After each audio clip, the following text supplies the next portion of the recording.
Hey everybody, welcome back to the channel. This is Victor of Cars Jubilee. It's great to be back here with all of you guys. I've been off YouTube for about 2-3 weeks, and I'll probably post a channel update, garage update, that kind of thing, probably sometime soon if you guys are interested. But in any case, I'm very excited to be back here with you guys today doing a range test comparison between my GV60 Performance and my Ioniq 5 All-Wheel Drive Limited. Now, they're both the top spec cars. This one right here is rated from the EPA for 235 miles of range. The Ioniq 5 All-Wheel Drive Limited is rated at 244 miles of range. So, at least according to the EPA rating, the difference is pretty small. But in watching a lot of reviewers do their, 1-week reviews and those kinds of things, they seem to be getting much worse range with this GV60 Performance. So what I wanted to set out and do was compare these two on my range test loop, which if you've already watched the Ioniq 5 video, you'll know is just 20 miles out, 20 miles back on the highway, going around the speed limit. I think it was around 57 miles per hour, where I'm trying to maintain that speed using HDA, in this case HDA 1, in that case HDA 2. But anyways, the whole goal here is to just figure out what's the real world usage difference on the highway around speed limit between these two cars. Now, 3 things that I do want to mention that I think are noteworthy is the Ioniq 5 All-Wheel Drive Limited is running the 20-inch wheels, whereas the GV60 Performance right here is running the 21-inch wheels. Also, the GV60 Performance here runs about 200 pounds heavier than my all-wheel drive Ioniq 5. And lastly, motor size.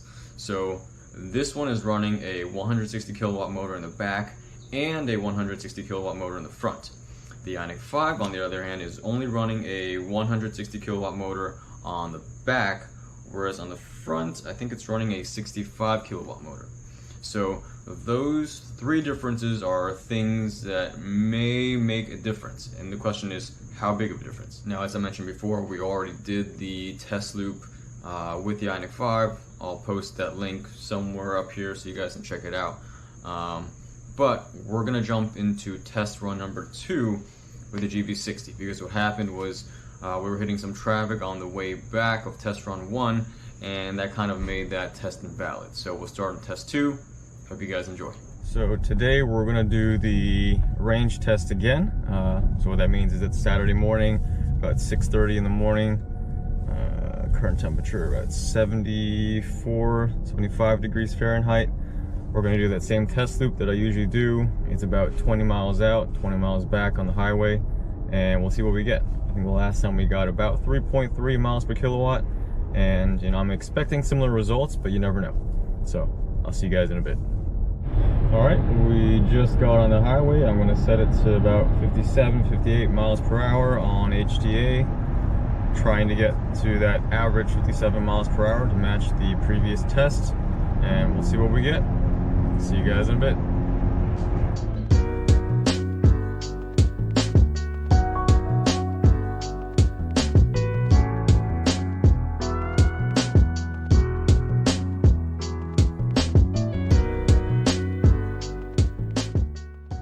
Alright, so we just hopped off the freeway, and interesting result. We got 3.5 miles per kilowatt this time. And like I said, I think last time we got 3.3. So yeah, a little bit better. I honestly was not expecting that. I thought it would be right around 3.3. So, alright, we'll touch base again on the way back. Alright, I'm on the leg back going home, and it should be about another 20 miles or so of highway driving on HDA 2.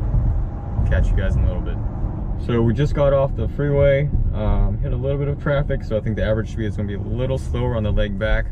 But we managed to get 4 miles per kilowatt, which that's kind of what I was expecting. There is a little more of a downward elevation change as I'm driving home typically, so I do get better efficiency on the way home. Hey everybody, good morning. We're back at it again, range test number 3 with the GV60. Current temperature is 75 degrees Fahrenheit, current time 6:30 a.m. So we're just going to do another run, hopefully get some additional numbers to help back up what we already have, and The leg back has been the issue where we haven't been able to get consistent numbers just because of traffic, but hoping we get a good run today. See you guys in a bit. Alright, just got on the highway. We've got HDA running, and check back in with you guys in a little bit. Alright, just hopped off the highway and we pulled a 3.4. So that's a nice number. Kind of falling right in between what we were expecting. Yeah, that runs right in line with what we've been doing. So I'll check back in when we're on the leg back. Hey guys, just finished up basketball, headed home. So we'll see, hopefully not much traffic, but you never know. So I'll check back in a little bit. Alright, so just got off the highway, and today we got an excellent drive, or excellent road conditions on the way back. Pretty much mostly clear roads. Was able to pull, I think, pretty close to the 57 miles per hour average, and we pulled a 4.3 miles per kilowatt. Really excited to see that number. So I'll be right back with some final thoughts. Alright, results are in. Let's see what we got. So you should be seeing them somewhere above here or somewhere over here. With the GV60, the very first test run we got 3.3, and on the return leg there was too much traffic. We ended up having some standstill traffic. That drive, the efficiency was much higher because that drive took probably 30-40 minutes just for that 20-mile stretch.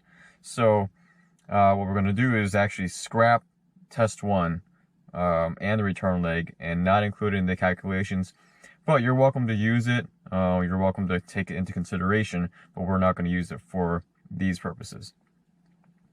For test 2, on the leg to the gym, we got 3.6 miles per kilowatt hour, and on the return leg, we got 4 miles per kilowatt hour.